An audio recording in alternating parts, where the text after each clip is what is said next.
Olá, olá, paz e bem. Meu nome é Ana Paula, este é o Salus in Caritate Podcast e nós falaremos a respeito de alienação e intolerância, um diagnóstico sobre os tempos modernos do professor Rafael Ruiz, publicado pela Cultor de Livros. É um livro que faz parte do projeto de Clube de Leitores Salus. Você encontra isso no blog. Basta colocar no Google, o mundo mágico do Google, Clube de Leitores Salus, e você será encaminhado para a postagem em que estão lá colocados os livros que serão lidos, que já foram lidos, desde 2019, 2020, que foi quando começamos aí esse projeto com a Cultura. Esse livro é um lançamento, achei interessante falar a respeito do tema por questões óbvias, não é mesmo? Aqui a gente vai fazer alguns apontamentos, exatamente uns 10 apontamentos a respeito de alguns temas que ele trata no livro, para analisarmos a visão que ele fez, esse diagnóstico que ele fez. O primeiro ponto é a respeito da asfixia moderna. Muito bem. O que ele diz? Que no momento de tensão dialética entre o interno e o externo, surge uma asfixia do cidadão. Na Idade Média, a Igreja tomava conta do âmbito interno e externo. Agora, o Estado tenta legislar tanto o interno quanto o externo. Ambas as situações geram uma tensão na pessoa, no cidadão que está ali vivendo essa realidade. Veja bem, uma coisa é viver segundo a consciência, ou seja, o que a consciência te ditar, você vive de acordo com aquilo. Outra é seguir leis e princípios sem se atentar à própria consciência. Você segue porque está ali. É uma lei, é um princípio. Você simplesmente segue sem perceber o que a sua consciência diz a respeito disso. Certo? Parênteses. O que é dialética? Dialética é a capacidade, resumidamente, de permear entre os assuntos. Entende? Fazer uma veiculação entre assuntos que são muitas vezes conflitantes. Por isso que ele usa esse termo, tensão dialética, entre duas coisas, interno e externo. O segundo ponto é falar a respeito da devoção moderna. A devoção moderna. O nome que foi dado, devoção moderna, é de uma renovação espiritual que aconteceu no século XIII, ou seja, Idade Média, que teve como seu maior propulsor uma pessoa que, agora na modernidade, tem aí os seus adeptos a favor e os seus adeptos contra, o Mestre Eckhart. Tem um vídeo a respeito do Mestre Eckhart, a história da igreja, no canal do YouTube. Então, se você estiver assistindo pelo YouTube, já procura aí e já veja. O que acontece? Não dá para tirar Mestre Eckhart da linha da história teológica e filosófica, porque ele foi uma pessoa que influenciou absurdamente, tanto para pontos positivos quanto para pontos negativos. O que precisa existir uma maturidade em perceber esses dois aspectos. No vídeo eu falo muito a respeito disso. Ele era um professor muito famoso e atraía muitas pessoas com seus ensinos, e ele trabalhava na Universidade de Paris. Os seus ensinos, eles promoviam uma interiorização, um incentivo a uma vida íntima com Deus. Veja que esse pensamento, a partir desse pensamento, nós temos várias outras vertentes positivas vindas disso. Você tem, por exemplo, na Sabedoria Eterna e Encarnada, uma citação de São Luís Guilhom de Montfort, a respeito de Mestre Eckhart. Você tem o livro de Conselhos de Mestre Eckhart, uma síntese anterior ao livro do Subida do Monte Carmelo, de São João da Cruz, que são linhas, ambas, né? Tanto São Luís Guilhom de Montfort quanto São João da Cruz são linhas mais de interiorização, de vida íntima com Deus. Então você percebe que isso realmente aconteceu. E uma das coisas mais imediatas dessa devoção moderna, que veio a ser o nome dessa interiorização e dessa vida íntima com Deus, foi o livro Imitação de Cristo, o livro mais vendido depois da Bíblia na Idade Média, e na história da igreja, melhor dizendo. Então, Thomas Kempis, ele fez digamos assim, é essa passagem da devoção moderna num texto que se chamou Imitação de Cristo, que veio a influenciar, por exemplo, e muito, Santa Teresinha do Menino Jesus e tantos outros santos. Nessa mesma época, somando todos esses acontecimentos, começaram a surgir irmãos de vida comum. Eu falo um pouco de alguns deles no texto sobre celibato, em que eu explico a respeito da questão histórica do celibato e o voto privado e voto público e tudo o que foi acontecendo em relação a isso. Começaram a surgir os irmãos de vida comum, que eram leigos celibatários, que viviam essa devoção moderna, fazendo essa atualização do que estava acontecendo no mundo, que era essa tensão entre o interno e o externo, na vida espiritual. Então começou a existir dentro da igreja uma resposta, digamos assim, a esse movimento. Tudo isso que eu tô falando, gente, é um adendo ao que o professor cita no livro, tá?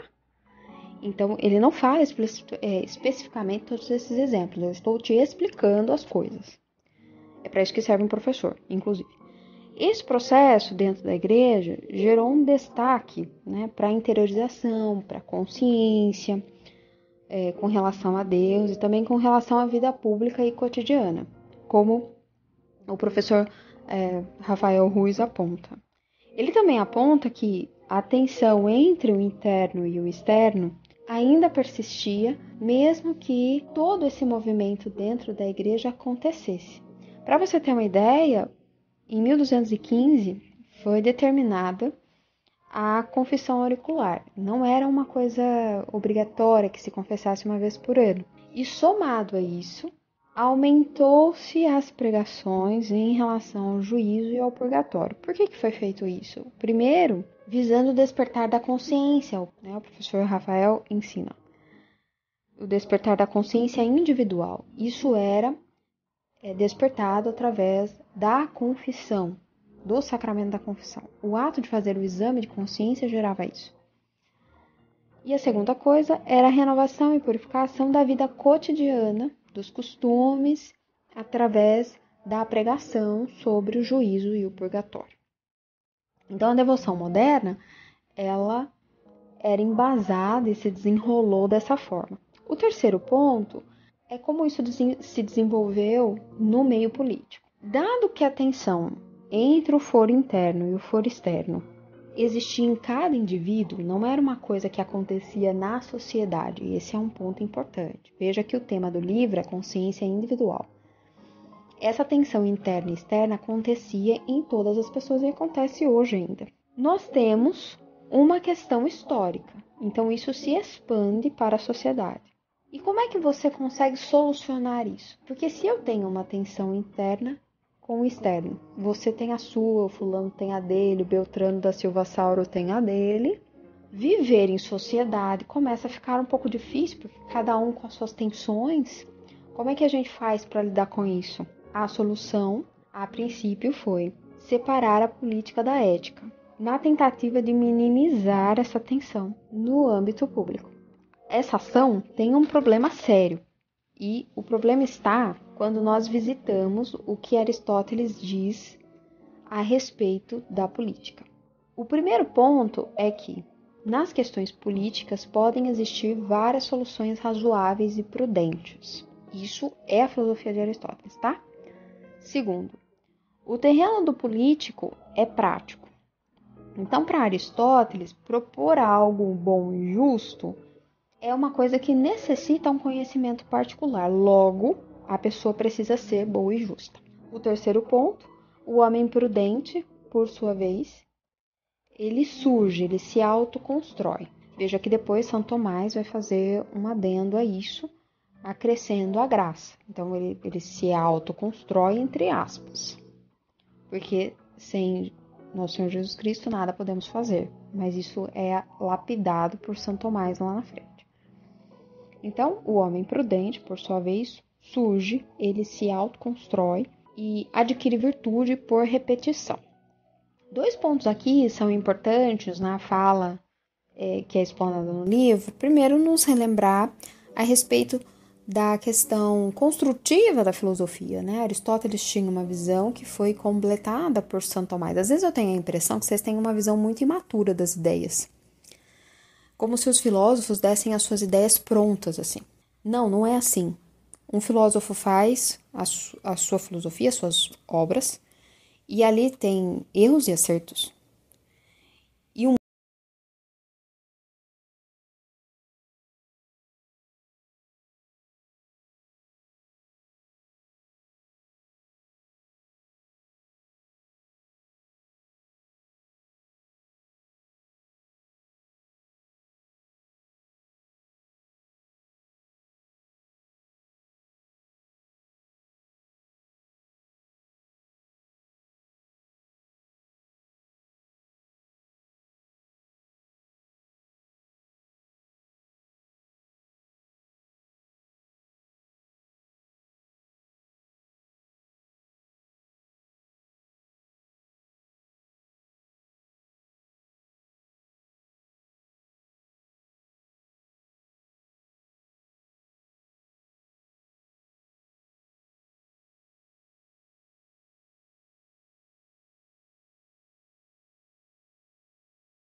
da sua consciência. Ou seja, ela não mexe no que está dando aí certo para o Estado. Veja bem, eu quero fazer aqui um parênteses para que você, eu não sei se você estava desperto nesse momento, mas uns 10 anos atrás, esse nível de consciência era o que estava na sociedade. As pessoas simplesmente não se atentavam ao que elas mesmas pensavam a respeito de determinados assuntos. Consciências embotadas. Ainda existe, mas existia ainda mais, certo? Justamente nessa troca. Você fica quieto, enquanto o Estado cuida das coisas, e assim a gente vive feliz e contente. Quinto ponto.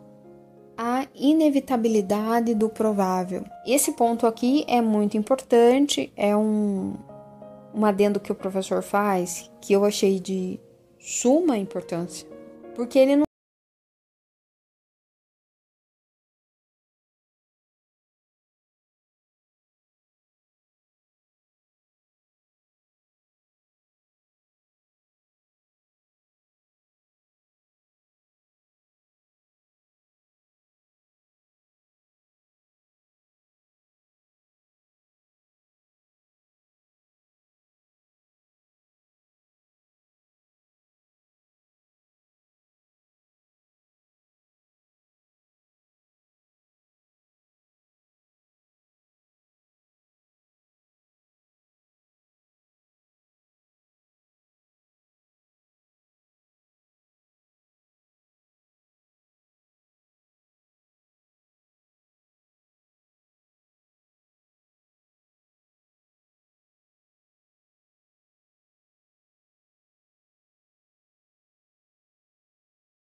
motivo que a levasse a aderir a essa opinião não fosse momentâneo. Você já deve ter notado que para que isso fosse gerado, a situação já não estava tão boa. Mas também nos faz refletir que, ao contrário do que dizem, em meados da Idade Média e até o começo da pós-Idade Média, depois da Era das Catedrais, a coisa não era tão 880 assim. Veja que surgiu uma linha de resposta muito aberta, muito mais aberta do que hoje na época do cancelamento, certo? Então, essa forma de pensar existiu. Obviamente, como tudo que acontece, teve alguns pontos que não foram muito bem recebidos e tiveram alguns efeitos colaterais. Tanta opção gerou um autor que se chama Buzenbaum. Eu não sei se eu estou pronunciando corretamente, porque é um nome alemão. Ele era jesuíta e nas suas obras ele tinha um conjunto bem grande de opiniões e também estabeleceu um método, digamos assim, mais versátil de opinar. O probabilismo ele nasceu entre jesuítas e este autor citado, Buzenbaum, foi completamente criticado, inclusive dentro da própria ordem dos jesuítas. Veja bem, o probabilismo ele não foi condenado todo, mas algumas doutrinas existentes sim, pelo Papa Alexandre VII, pelo Papa Inocêncio XI, e aí nós entramos no território das bifurcações. E aqui eu gostaria de fazer um adendo. Se você não leu um texto que eu fiz chamado Bifurcações, Convergências, você, por favor, visita lá o Mundo Mágico do Google e vá ler, como material de apoio disso aqui que eu vou falar agora no ponto 6. O probabilismo passou a ser visto como a causa de toda a corrupção, decadência dentro da igreja, fora da igreja e tudo mais. Veja bem, mas nem tudo é visto como corrupção logo quando é lançado. E nem tudo é absolutamente ruim. Estou aqui falando de todas as coisas? Não, não estou falando de todas as coisas. Estou falando de alguma coisa que está acontecendo agora no mundo interneteiro? Não, estou falando do livro. Então, por favor, não veja coisas que eu não disse no que eu estou falando, certo? O que eu quero falar, eu falo. O probabilismo, na época, ele foi aderido por uma certa parte do clero. E uma das obras mais veiculadas do Buzenbaum, do probabilismo, foi uma obra chamada Medula. Foi em 1737. Quem gostava muito dessa obra é um santo que gostamos muito, amamos muito, porque ele é doutor da igreja, também, Santo Afonso Maria de Ligório. Santo Afonso usava a medula, e o professor cita isso muito magistralmente, nas suas anotações. E ele fez anotações da medula no seu livro Teologia Moral, que hoje está sendo veiculado novamente, graças a Deus. Mas o que aconteceu? Ele usava essa obra e ela surgiu como comentário da medula. Ele aprofundou, lapidou, ou seja, ele filtrou o que existia na medula. E Santo Afonso até diz que ele usava porque era estruturada, concisa, clara. E no livro Alienação e Intolerância, esse aspecto é muito importante. O aspecto de conseguir notar o que eu acabei de falar a respeito das produções teológicas e filosóficas. Depois de 10 anos que ele foi lapidando a teologia moral, o probabilismo já estava tendo muita crítica, os jesuítas também. Então, Santo Afonso preocupou-se em pontuar as suas diferenças do probabilismo, e veja bem, ele se dizia probabilista moderno no sentido de aperfeiçoar o probabilismo, enquanto que o autor da medula era um probabilista simples. Em 1772, que é a versão que hoje é veiculada da teologia moral, já não existe mais nenhuma citação da medula. Então ele lapidou tanto o texto, foi fazendo diferenciações e tudo mais, e o livro se tornou não mais um comentário, mas um outro livro. E é sobre esse ponto que eu acho importante falarmos. Atualmente, a ação de estudos de muitos de vocês, ela vem como se os autores, eles não se policiassem para filtrar coisas. Existem aqueles que não filtram? Existe. Mas precisa tomar cuidado, porque se a gente for ficar neurótico em o fulano foi aluno do Beltrano e não sei o que, é ruim, joga no lixo. Eu garanto pra você, a gente vai ler pouquíssimas coisas. Porque as pessoas se influenciam, elas viviam na mesma época. Não significa que elas foram contaminadas e têm que ser jogadas no lixo completamente, entendeu? Não é assim que funciona, gente, pelo amor de Deus. Você não pode começar a excluir linhas teológicas, linhas filosóficas completamente. Você tem que olhar, não, existe essa parte que está errada. Essa parte está totalmente errada. Essa parte está completamente, redondamente errada. Essa parte foi filtrada pelo santo tal ou pelo filósofo tal, que cometeu esse tal erro ou não cometeu. Para isso precisa um nível de maturidade intelectual e de leitura simples, gente. Bom, adendos realizados, me lembrei muito disso enquanto estava lendo o texto do Alienação e Intolerância. Porque esse tipo de cancelamento intelectual que está acontecendo, ele é um pensamento revolucionário. É essa mania de não estar enquadrado, a gente vai jogar fora completamente. Mesmo que às vezes aquela linha teológica ela ainda não foi completamente lapidada. A maioria, gente, são coisas que a gente não conseguiu ainda desenvolver completamente. Nem São Tomás abarcou todos os assuntos, gente. E ele é o doutor dos doutores. A gente consegue desenvolver as linhas teológicas baseadas nas coisas gerais que ele deixou, mas teve assunto que ele não desenvolveu, não deu tempo. Voltando aqui ao ponto do probabilismo, ambos, tanto o autor da medula quanto o autor da teologia moral, que foi Santo Afonso, falavam da importância da consciência do ato. Eu não vou entrar aqui nas questões teológicas que diferem uma coisa da outra, porque realmente é bem problemático, são coisas pequenas, mas são coisas bem importantes. É diferente quando você diz que a pessoa consegue ter consciência dos seus próprios erros puramente, porque às vezes a pessoa tem uma consciência doente, então ela não consegue ver. E ela não consegue alegar o próprio erro. Do que você dizer que a pessoa tem que estar consciente que é errado para que ela possa dizer que errou, que é o que a gente faz na confissão. Por exemplo, se você fez um pecado e você não sabia que era pecado, é diferente de você ter feito o ato sabendo que era pecado.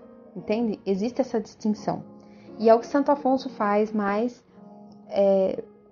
detalhadamente na obra da Teologia Moral e que no Medula ficou muito aberto a questão. Então, existiram várias divergências por conta disso.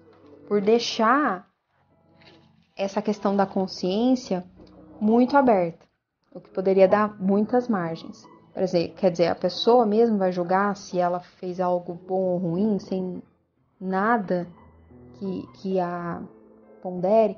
Existem vários pontos que o professor não aborda aqui, porque são pontos mais teológicos, mas eu também não vou falar aqui, porque são pontos muito sutis, mas que muito provavelmente hoje a gente já tem instalado por conta, justamente, do belo trabalho de Santo Afonso na sua Teologia Moral. Coisas que hoje a gente não tem que pensar tanto. Já está ali, é assim que é. Porque ele fez esse trabalho de depuração. 7º ponto, inflexão no mundo moderno. Muito bem, andando um pouquinho na linha do tempo, no Barroco existia essa frase: o melhor intérprete da lei era o costume. Inclusive, até no Código de Direito Canônico, você ainda encontra, no mais antigo, você ainda encontra essa frase: o melhor intérprete da lei é o costume. A consciência individual tinha sua autonomia, o seu campo de atuação, e, no entanto, a partir desse momento, nós entramos numa época, que agora já está instalado, que é a desconfiança da consciência pessoal, e surgiram medidas para amordaçá-la. Então, aquilo que surgiu no ponto anterior, que é a questão: será mesmo que a pessoa é capaz de notar os seus próprios erros? E existem doenças de consciência, tem pessoas que notam erro demais, tem pessoa que não nota erro nenhum. Isso meio que se extravasou para outras questões dentro do campo social. Isso normalmente acontece. Essa relação interna e externa acontece em várias áreas. Muitas vezes algo social interfere dentro da dinâmica teológica, filosófica e, portanto, da pastoral da igreja, e o contrário também é verdadeiro. Questões teológicas interferem na filosofia, que por sua vez interfere no campo social. E o que aconteceu foi que todas as frentes políticas e religiosas lançaram, então, legalismos para conter a consciência ou então moldar a consciência individual da pessoa. Isso é uma tese que existe dentro do campo tanto da filosofia quanto da teologia, que em determinados momentos da história existiu uma tentativa de moldar a consciência pessoal através da produção de diversos tipos de manuais. Manuais para o príncipe, para o rei, para um bom juiz, para uma boa moça, para um bom moço. Isso seria uma forma de gerar legalismos e conter a consciência individual para que ela não se manifestasse de uma forma que não fosse já premeditada. Existe essa vertente. Existe outra vertente, que agora estou eu endossando aqui, que é a questão de que, dado que estávamos num declínio teológico e filosófico já visível, com vários erros já instalados, a consciência, que já tem uma tendência a ficar de certa forma embotada por conta do pecado original, se tornou ainda mais embotada por não ter mais os estímulos desencadeados pela própria igreja, pela própria dinâmica, para fazer com que ela tivesse consciência dos seus próprios erros e dos seus próprios acertos. Então, foi um caminho que algumas pessoas encontraram, alguns autores, alguns filósofos, padres, teólogos, enfim, de gerar manuais para esclarecer o que seria visto como bom e o que seria visto como ruim. Acontece que dentro dessas produções está também um livro que não é cristamente aceitável, como O Príncipe de Maquiavel.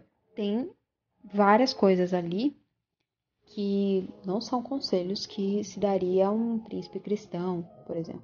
Por isso que está aqui dito políticas e religiosas. Então, as duas frentes lançaram mão das mesmas coisas. Quando nós não temos autonomia da consciência, fica fácil entender por que surgem indivíduos sem nenhum remorso de consciência. Então, veja bem, é uma construção que foi passando a ser cada vez mais evidente nas pessoas, que depois os papas vão dizer que é a própria perda do senso de pecado, o senso do erro, o senso do que é certo, do que é errado, foi gerado pelo embotamento da consciência e por amordaçar a autonomia da consciência. E assim fica fácil que surjam indivíduos que não consigam identificar seus próprios erros. Por que o autor cita isso? Porque ele fala a respeito dos soldados nazistas, por exemplo. Como é que surge aquilo ali? Uma pessoa fazer uma coisa que visivelmente é errado? Porque o embotamento da consciência aconteceu historicamente muito antes disso, entende? E hoje o que nós temos é também uma coisa, um embotamento de consciência que aconteceu muito antes. E eu não estou falando antes no sentido de 2, 3 anos. É um sentido de muitos anos, mais de 50, mais de 100 anos. E isso gera uma desculpa, que é desde que exista um código para eu seguir, não existe mais nenhuma possibilidade, nenhuma outra probabilidade de certo. Logo, a minha consciência não fará objeção. É por isso que o autor ele fala a respeito dos códigos, manifestos, pelos livros de manual do X, do YZ, porque você tem ali um certo condicionamento de como agir, e aquilo vai amordacendo a consciência a tal ponto que basta que você siga o que está ali, você não vai ter nenhuma objeção da consciência, porque ela está amordaçada. Por isso que ele cita o exemplo dos soldados, por exemplo. Eu estava seguindo ordens. Essa é a resposta. Mas como? A consciência dele não dizia nada que estava errado. Por quê? Porque estava condicionada a eu estou seguindo ordens. É nesse interim que ele fala da civilização ocidental.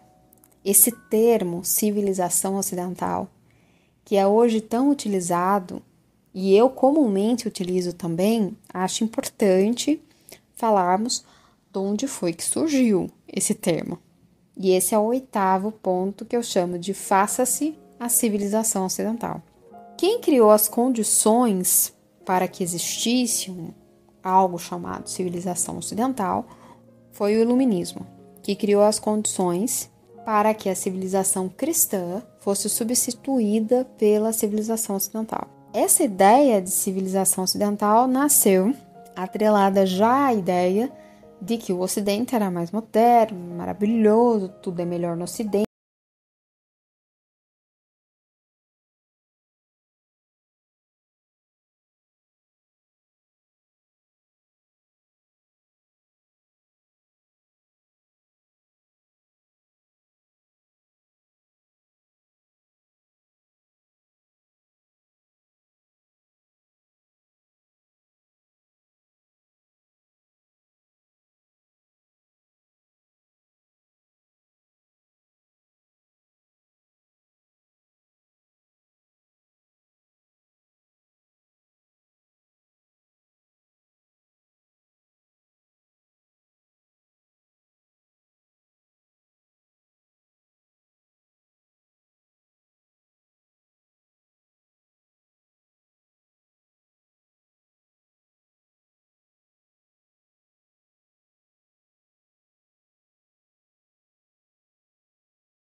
grandes trevas. E hoje nós conseguimos construir coisas maravilhosas, né? Prédios quadradinhos, todos cheios de janelinhas e tudo mais. Então, o autor relembra que o iluminismo alicerçou o que estava semeado anteriormente pelos jesuítas. Os homens já andavam sobre a terra de uma forma autônoma e imanente. Veja bem, é importante a gente lembrar de não demonizar as ordens religiosas e não endeusar as ordens religiosas. Podem vir coisas boas e ruins da mesma ordem. Por isso que é importante lembrar que a semente semeada lá atrás pelos jesuítas pode não ter sido profundamente intencional, mas foi algo que foi usado para então romper essa ligação do espiritual e do temporal. A linha de raciocínio do professor Rafael Ruiz são várias rupturas que foram feitas. Então, primeiro nós vimos a ruptura da política e da ética, agora nós estamos vendo a ruptura do espiritual e do temporal. Então, os homens passaram a andar sobre a Terra de forma autônoma e imanente no século XVIII. O que é imanente, Ana Paula? É o que permanece no âmbito da experiência possível, resumidamente. Não transcende. Não tem aspecto transcendente. O que é transcendência, Ana Paula? Você acreditar em céu? Você acreditar no inferno? Você acreditar no purgatório? Você acreditar que existe algo após a sua morte? Que você tem uma alma e ela vai para algum lugar? Isso é transcendência. Você transcende, você passa aquilo, certo? Não é só aqui. Aqui é uma passagem.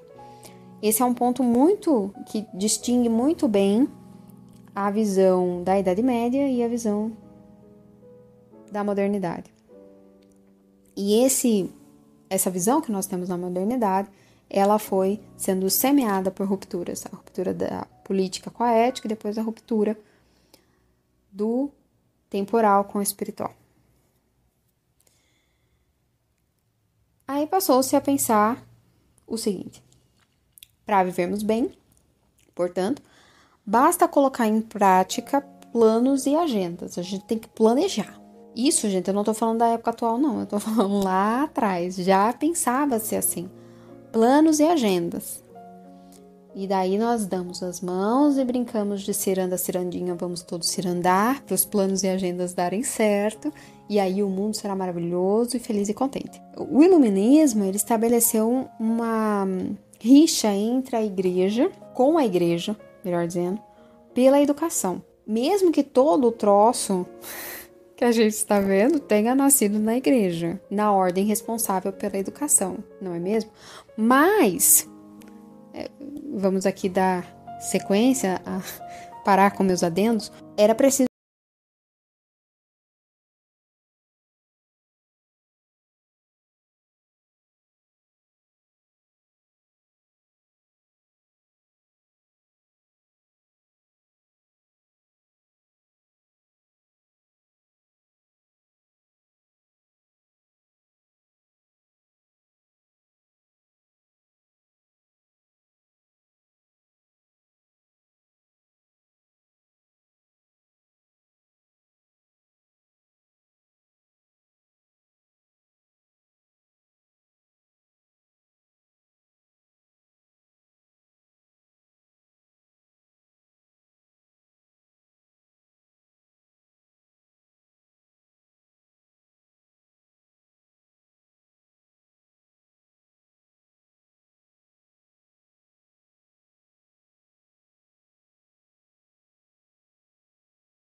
há brechas na lei, né, nesse conjuntinho de regras, para que a gente possa transgredir sem parecer que foi transgredido, certo?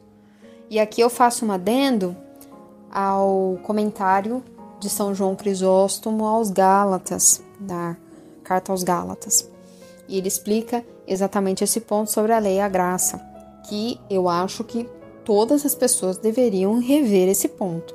Leigos, padres, religiosos, qualquer pessoa, porque me parece que existe um esquecimento ou um desconhecimento, não sei, geral sobre esse assunto. São João Crisóstomo, ele diz claramente que a lei não é ruim, ela foi necessária e dada por Deus num tempo histórico específico. E eu acho importante fazer esse adendo aqui, porque normalmente as pessoas veiculam a questão da moral, vista como um conjunto de regras, a questão de São Paulo falar a respeito da lei da graça.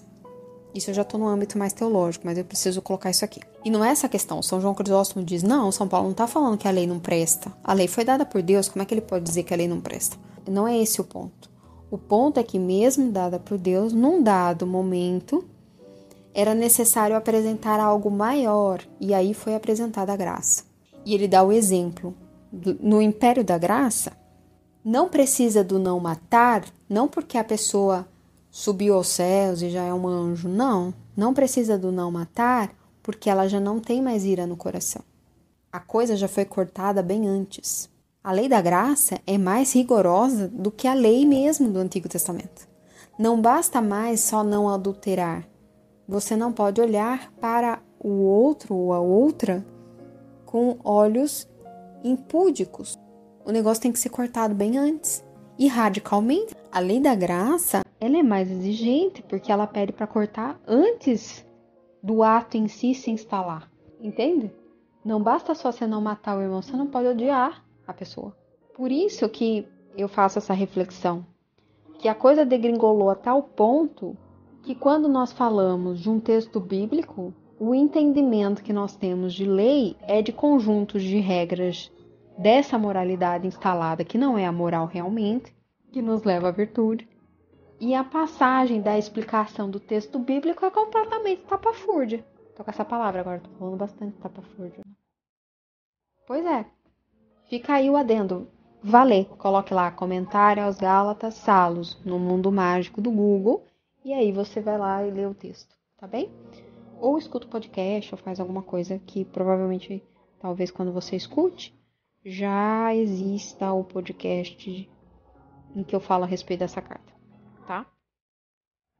Ponto 9.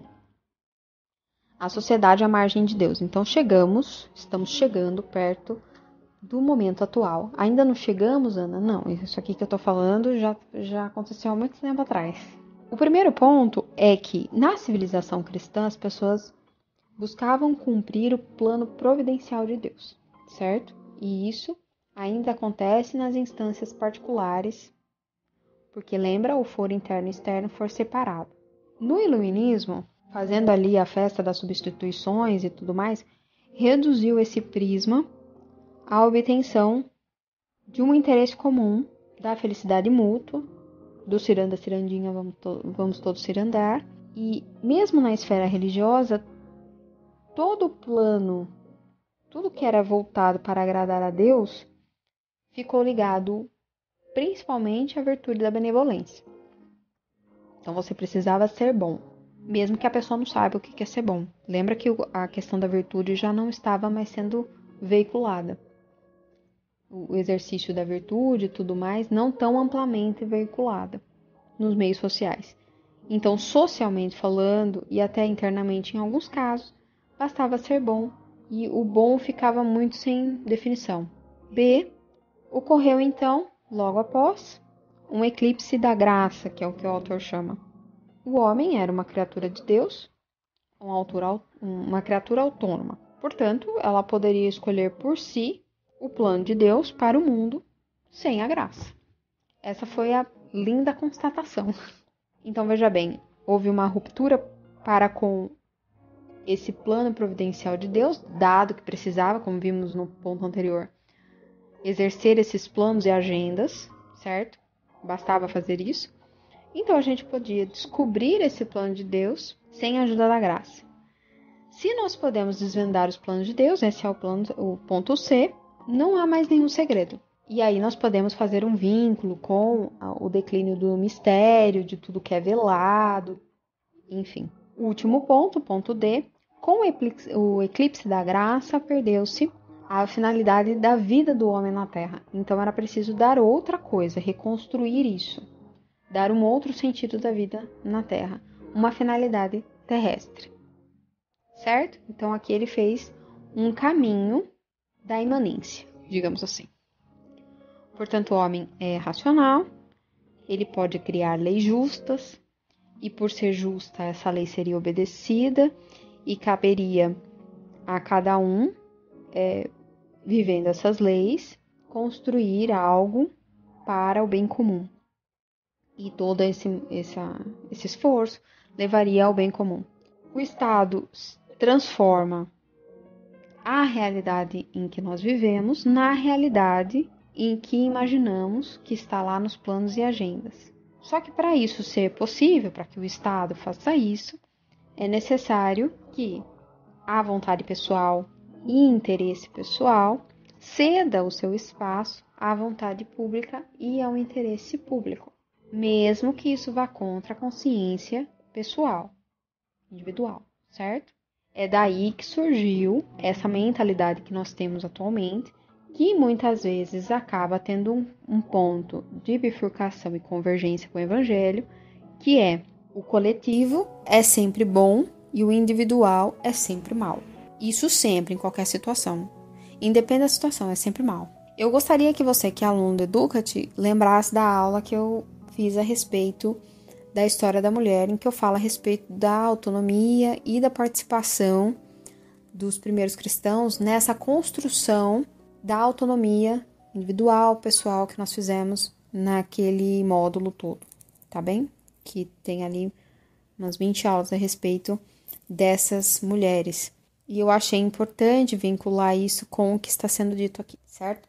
Porque essa mentalidade do coletivo e tudo mais, ela não é uma coisa que aconteceu agora. Lembra que a gente está fazendo uma sequência histórica que parte de algumas coisas que Aristóteles falou, mas a gente não considera a questão da civilização pagã. E essa mentalidade do coletivo ser melhor que o individual era algo muito frequente na constituição da sociedade pagã. Não existia a ideia de individualidade, de autonomia no paganismo. Era sempre algo todo em grupo, quem decidia. Não existia essa coisa da autonomia. Quem trouxe isso foi o cristianismo. Tem um trecho que o autor usa na página 109, que é do livro Os Irmãos Karamazov. E ele diz assim, cita esse trecho que eu achei muito importante. Para o homem, a tranquilidade até a morte são mais caras que o livre-arbítrio no conhecimento do bem e do mal. Não existe nada mais sedutor para o homem que sua liberdade de consciência, mas tampouco existe nada mais angustiante.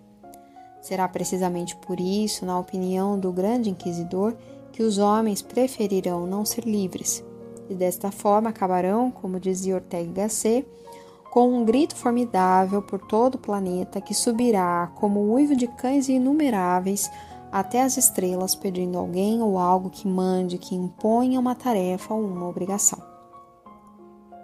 Ou, como diz o próprio inquisidor, os homens se alegrarão porque, de novo, foram conduzidos como rebanho e finalmente seus corações ficaram livres de tão terrível dom que tanto suplício lhes causara. O dom do livre-arbítrio, o dom de escolher. O Estado, então, entra na vida do homem nesse momento como uma nova igreja.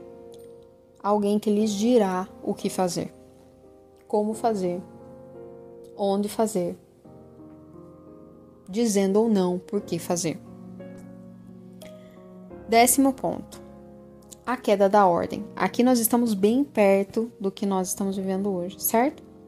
Esse ponto aqui trata do seguinte: a civilização cristã considerava a ordem natural como algo que era criado pelo Criador e cabia a nós, seres humanos, reconhecê-la e respeitá-la. Fim.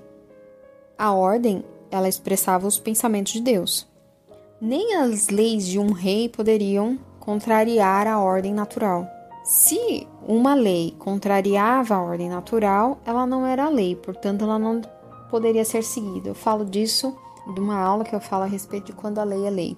Mas a imposição do querer da vontade acabou por derrubar a política, a religião, o Estado, mas também a natureza, isto é, a raiz da ideologia de gênero. Esse é um trecho, uma frase do autor, e ele fala dessa imposição do querer da vontade. Interessantemente, nós estamos saindo de um ponto em que nós falamos que a vontade pessoal e o interesse pessoal cede lugar ao interesse e vontade coletivo. E aqui ele já fala do querer da vontade. Vamos destrinchar o que isso significa. Depois das separações do iluminismo, que nós já vimos, então nós partimos de uma separação da política e da ética, depois uma separação do espiritual do temporal, e agora nós estamos diante de uma separação no romantismo da cultura e da natureza. Na civilização cristã, a natureza era o lugar onde as coisas são o que são. E a cultura é o lugar da liberdade. As coisas poderiam mudar, poderiam ser outras coisas. No século XXI, a natureza já não é o lugar onde as coisas são o que são. Por isso que ele diz que essa é a raiz da ideologia de gênero. O querer da vontade faz com que a última barreira caia, que é, na natureza, as coisas são o que são. Já não é assim. Alguns defendem a ideia de que você pode ser outra coisa. O espelho te diz uma coisa, mas você quer ser outra coisa, então você se transmuta para ser aquilo. Mas vamos começar onde tudo começou. Tudo teve raízes no romantismo, precisamente o alemão. Interessantemente, muitas coisas começam na Alemanha. Interessantemente, ou fatidicamente, ou tragicamente, escolha aí qual a definição, o adjetivo que você quer dar a isso. Começou com autores que nós gostamos muito, que foi Schiller e Goethe. Veja bem, em resposta ao racionalismo do iluminismo, eles defendiam a predominância da vontade e dos sentimentos. E aqui eu quero uma atenção muito forte de vocês, principalmente dos meus alunos, que é, por sua vez, uma resposta ao dualismo kantiano. Para conseguir fazer essa predominância da vontade e dos sentimentos e ligar e fazer uma resposta a esse dualismo kantiano, Schiller então cria a alma bela. E Goethe também usa dessa mesma criação nas suas obras e disse que é inspirado numa pietista. Pietismo é um movimento protestante do fim do século XVII que tinha a primazia do sentimento, do misticismo em detrimento de uma teologia mais racional. Tem uma questão teológica nisso? Tem. Tem um resquício atual a respeito disso? Sim. O que nós vemos de hoje é um resquício de tudo isso que eu estou falando? Obviamente. O pietismo, ele deu origem a essa alma bela que se tornou, de certa forma, presente em vários livros. Porque Goethe escreveu o primeiro romance de formação e depois deu origem a essa categoria romances de formação, da qual eu gosto muito, que sempre tem uma alma bela. Essa alma bela, ela se caracteriza por ter esse lado espiritual, essa elevação através da arte. Veja que o que nós vemos hoje é diferente do que acontecia nessa época. Porque nessa época você tem uma elevação pela arte e não por movimentos emocionais, enfim, certo? É algo ligado à contemplação do belo. E aqui eu quero fazer um adendo, que o que nós estamos vendo hoje a respeito do enaltecimento do belo, que deve ser feito e tudo mais, e até vou fazer um parênteses que o próprio autor faz, que eu acho importante, na verdade não é que é uma melhora, é um retorno. Já aconteceu isso na história, entendeu? Já aconteceu esse enaltecimento do belo, e as pessoas se elevarem através do belo, então já aconteceu. É só um retorno, e não quer dizer que é uma coisa necessariamente boa, por quê?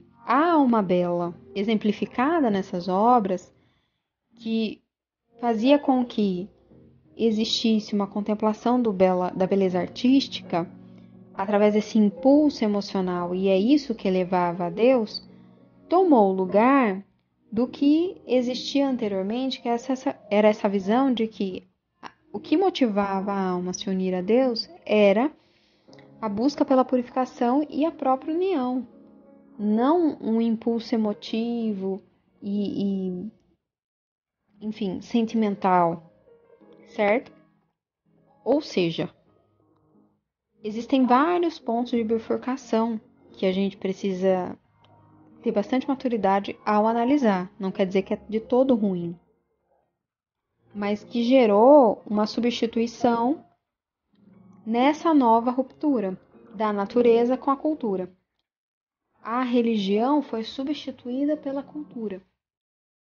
Quando nós vemos o caminho que isso vai nos apresentando. E aqui estou falando que as obras dos autores são ruins, que os romances de formação são ruins? Claro que não.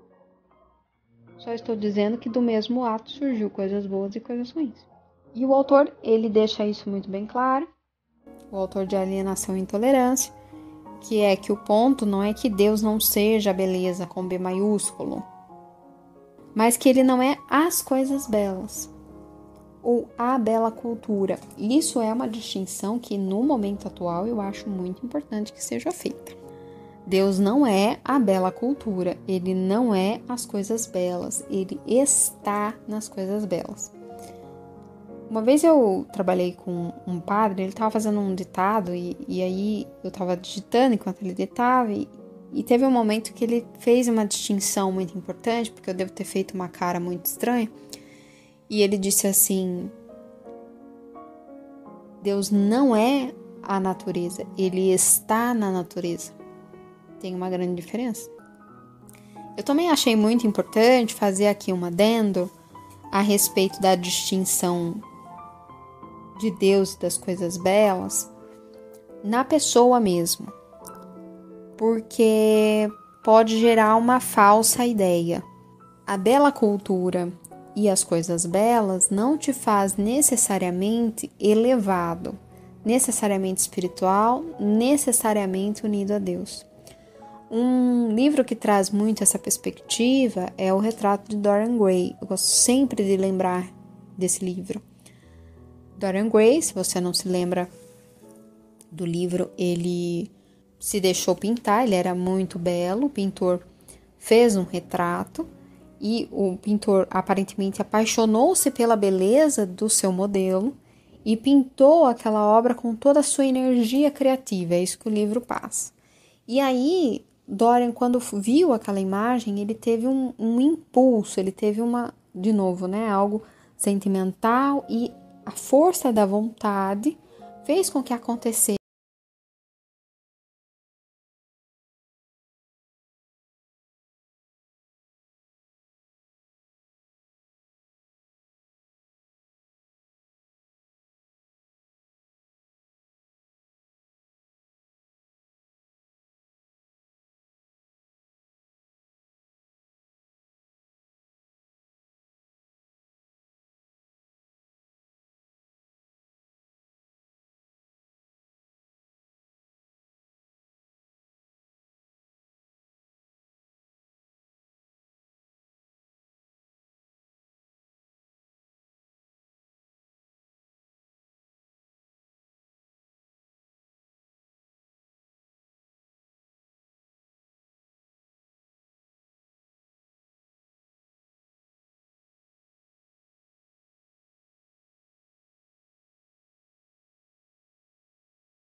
defender a democracia, isso digo eu, estou fazendo meus parênteses aqui.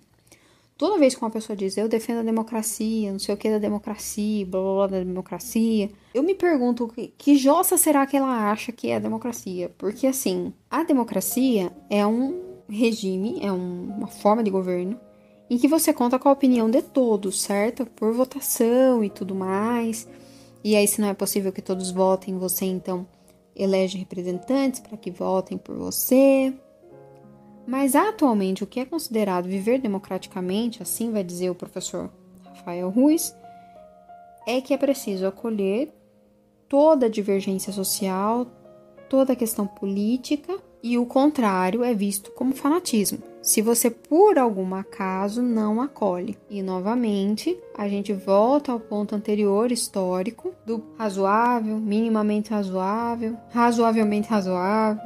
Você tem que acolher, você não pode ter outra opinião, senão você é um fanático. É uma situação que não pode haver liberdade de consciência, ou se existe essa liberdade de consciência, ela tem que ser calada, porque ela não é do interesse coletivo. Voltando a uns pontos atrás que nós vimos, o coletivo supera o individual, porque não interessa. Não interessa o que você pensa individualmente, não interessa o que você pensa privadamente. Bom, isso a gente viu, tem um discurso de uma jornalista americana e ela fala justamente isso, né? Não me interessa o que você leu na Bíblia, não me interessa se você acredita no que está na Bíblia. Eu não acredito no que está na Bíblia. E é interessante, porque nós temos que abrir mão do que nós acreditamos, porque ela não, para abraçar a crença dela, que ela não acredita. Porque o fato de não acreditar também é uma crença. Ela crê que Deus não existe. Logo que não vai ter problema nenhum para ela. Então nós temos que abrir mão da nossa para abraçar a dela. Ela não pode simplesmente acolher a nossa. Nós é que temos que abrir mão. Por que temos que abrir mão? Porque nós estamos no nicho do pensamento forte, de convicções e, portanto, fanáticos, e não podemos ser ouvidos nem escutados, certo? É assim que se pensa atualmente. Portanto, o sistema de votação, que é a característica visível, digamos assim, da democracia, abriu espaço para uma exclusão dos divergentes, talvez novamente. E essa ação de excluir divergentes, na verdade, sempre existiu na história. Mas ela é uma característica atualmente do pensamento revolucionário. Falei mais pausadamente a respeito disso na aula de doutrina da igreja a respeito da mentalidade revolucionária, porque existe uma mentalidade revolucionária. O autor, em alguns momentos desse livro, ele deixa entender, pelo menos me pareceu, de que não existe uma mentalidade revolucionária, uma mentalidade e tal. Talvez não exista, e eu concordo com ele, algo total, que todo mundo se enquadre dentro do que é visto como mentalidade revolucionária. Um dos pontos é que a mentalidade revolucionária, ela te convence de que você está sendo excluído por culpa sua mesmo, porque você não aderiu aos conceitos e regras e coisas do grupo, então você vai ser excluído e a culpa é sua. É o que se vê hoje no cancelamento, diversas outras coisas feitas até mesmo dentro da igreja, né? Essa coisa de você não tem mais votação para levar em consideração a opinião de todos, você tem uma exclusão daqueles que são vistos ou tidos como insatisfatórios, indesejados, incômodos, certo? Isso vem da mentalidade revolucionária, essa forma de proceder. E há de se notar que ela tem pouca relação com a forma cristã e até mesmo a grande abertura que existia de pensamento na Idade Média. Eu gosto muito de lembrar isso. São Tomás e São Boaventura, eles eram amigos, mas eles tinham divergências. E as divergências resultavam nos livros. Muitos dos livros que eles escreveram era resposta das discordâncias que eles tinham entre si. E nem por isso eles se cancelavam, nem por isso eles se excluíam, e nem por isso eles eram excluídos. Tudo bem que São Tomás demorou para ser abraçado pela igreja porque as pessoas tinham um pouco de inveja da inteligência dele. Vamos fazer justiça. Mas ele não foi aclamado logo no início, tá? Mas mesmo assim, eles não foram cancelados, e nem se excluíram e nem se cancelaram por conta das suas diferenças. Era feito um debate. Eu falei disso em algum outro momento, Mas, interessantemente, as pessoas não sabem mais o que é debate. É normal que isso aconteça por conta de todo esse caminho que nós vimos na explanação do livro.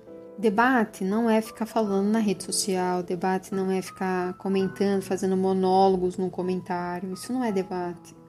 Isso é um monólogo, não tem nada a ver com debate. Você quer debater? Você sabe do que você está falando? Escreva um livro. Eu não tenho tempo de escrever um livro. Não. Escreva um artigo. Responda com coisas escritas. Não dá tempo, é uma coisa urgente. Tá, aí você pode recorrer a vídeos, a podcasts, a outros meios de resposta. Mas ele precisa estar no meio durável. Comentários na rede social, ficar debatendo que nem criança nos comentários, com respostas superficiais, isso não é debate. Isso em relação a qualquer coisa, tá? Dentro da igreja, fora da igreja, seja lá que raio seja o assunto. Se você quer debater, abrir a boca, você precisa se perguntar: eu posso escrever um livro sobre este assunto? Se não, é melhor dar uma estudada, ficar quieto. Ou então, se você não pode escrever um livro, você cita autores, mas debater, isso não é debate. Então, o que nós estamos vendo hoje é tudo menos debate, certo? Muito bem. Espero que vocês tenham compreendido o caminho da alienação que nos levou à intolerância. Ok? O livro que foi usado foi o Alienação e Intolerância, o Diagnóstico sobre os Tempos Modernos, professor Rafael Ruiz, editado pela Cultor de Livros. Você pode adquiri-lo e lê-lo com mais calma, fazendo as suas marcações, os seus posicionamentos e tudo mais, e comentar neste material, nos outros materiais, e podemos conversar a respeito. Você encontra o cupom de desconto no post a respeito deste livro, certo? Que tem lá a indicação deste livro. Você coloca lá Clube de Leitores Salos no Google, acha o post, pega o cupom de desconto. Ou então você acha a descrição deste podcast e pega na descrição do podcast, certo? Muito bem. Paz e bem, até a próxima. Tchau, tchau.